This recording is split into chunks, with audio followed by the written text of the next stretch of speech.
Et bienvenue sur le eFitness Club, c'est Simon et dans cette vidéo, je vais te parler de la surcharge progressive.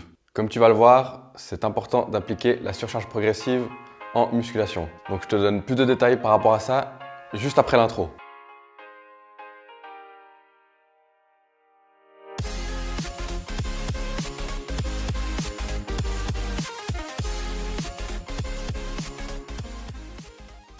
Alors, la surcharge progressive, c'est quoi? Donc, avant de t'expliquer en quoi consiste la surcharge progressive, il faut savoir que avoir un stimulus musculaire, donc pour que nos muscles puissent grandir, il faut une charge, des poids en kilos, qui doivent être soulevés par un muscle pour qu'il puisse grandir. Et la surcharge progressive, en fait, il s'agit d'augmenter chaque semaine d'environ 1 kg la charge qu'on déplace sur chaque exercice de notre programme d'entraînement. Alors bien sûr, tout le monde n'est pas capable d'augmenter de 1 kg sur chaque exercice chaque semaine. Ça va dépendre de chacun et chacune. À savoir que certaines personnes pourront progresser plus vite que d'autres. Il ne faut pas oublier que l'augmentation des charges doit être justement très progressive pour éviter de se blesser. Et aussi pour que le corps puisse s'adapter à ces nouvelles charges et que également les articulations et les muscles puissent s'adapter à ces nouvelles charges. Et donc la surcharge progressive est importante pour progresser en musculation car sans surcharge progressive, c'est la voie directe à la stagnation. Et ça, peu de monde a envie d'aller directement voir la stagnation. Et bon, une chose à prendre en compte, c'est qu'il n'est pas toujours possible de rajouter environ 1 kg de poids soulevé en plus sur chaque exercice de son programme d'entraînement. Et aussi, il faut savoir qu'il n'est pas possible de pouvoir augmenter indéfiniment les charges qu'on soulève. Parce que sinon, on verrait des trucs vraiment hallucinants, quoi. Donc, non, au bout d'un moment, il y a quand même, le corps, il a une limite. Certains exercices, comme par exemple les exercices polyarticulaires, donc un exercice polyarticulaire, c'est un exercice qui travaille plusieurs articulations et donc plusieurs groupes musculaires. Sur ce type d'exercice, ça sera plus facile d'augmenter d'environ 1 kg la charge développée de semaine en semaine. Bon, je dis bien un peu plus facile, parce que ce ne sera pas non plus beaucoup plus facile. Et les exercices d'isolation, donc les exercices d'isolation, c'était des exercices qui font travailler qu'un groupe musculaire ou qui ciblent juste un muscle. Sur ces exercices-là, c'est très difficile, voire impossible, d'augmenter environ 1 kg par semaine la charge qu'on déplace sur ces exercices-là. Après plus d'un an de pratique régulière de musculation, il est difficile de commencer à pouvoir porter plus lourd et la prise de masse musculaire devient un petit peu plus lente.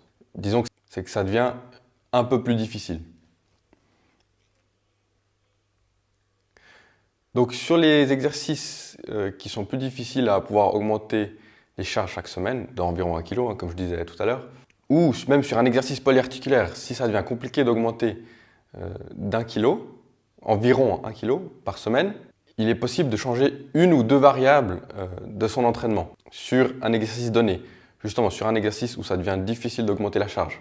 Alors justement, maintenant, on va regarder ces variables. Avant de commencer à t'expliquer et te donner les diverses variables que tu peux changer dans ton entraînement pour tes exercices, je t'invite à aller en description de la vidéo. Tu as un lien vers un article que j'ai écrit sur la surcharge progressive.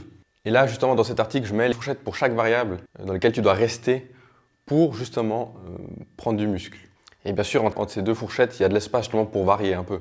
Donc vraiment, reste dans ces fourchettes qui sont indiquées dans cet article pour pouvoir continuer à prendre du muscle. Donc je t'invite à aller en description voir l'article. Si tu regardes la vidéo directement depuis l'article, tu peux commencer à lire l'article qui est juste en dessous. Alors, venons-en justement à ces variables. Donc d'abord, il y a les répétitions. Donc les répétitions, c'est le nombre de fois que tu exécutes un mouvement. Ensuite de cela, il y a les séries. Donc les séries se composent de répétitions et par mouvement, il faut faire un certain nombre de séries. Ensuite, il y a le temps de repos. Alors le temps de repos, c'est le temps justement de repos qui va être fait entre chaque série d'un exercice. Et la qualité de mouvement, ça c'est la technique justement du mouvement. Alors pour moi, ça doit toujours être bien fait ou au maximum le mieux fait possible. Pour moi, ça c'est vraiment une base. Et bon, bien sûr, il y a la charge de travail, donc le poids que tu soulèves, ou la résistance pour le mouvement que tu effectues. Et il y a encore le temps sous tension. Alors pour le temps sous tension, je vais t'expliquer un peu plus en détail. Alors ici, je vais te montrer le temps sous tension ou le tempo d'exécution, aussi connu justement comme le tempo d'exécution d'un développé couché aux haltères. Donc la partie où on monte, c'est la phase concentrique et la partie où on descend, c'est la phase excentrique. Et justement, tu dois définir un temps pour le moment où c'est excentrique et définir un temps pour le concentrique. Et ça fait justement ton temps sous tension. Alors voilà, on arrive déjà à la fin de cette vidéo. Je me répète encore une fois, mais je t'invite vraiment à aller voir cet article que j'ai fait sur la surcharge progressive que tu peux aller voir en description de cette vidéo. N'hésite pas également à me laisser toutes tes questions en commentaire en lien avec la surcharge progressive juste en dessous de la vidéo. Et sinon, je te laisse là avec ma première transformation physique de moi à 21 ans et de moi à 26 ans. Et je te dis à bientôt et d'ici là, porte-toi bien!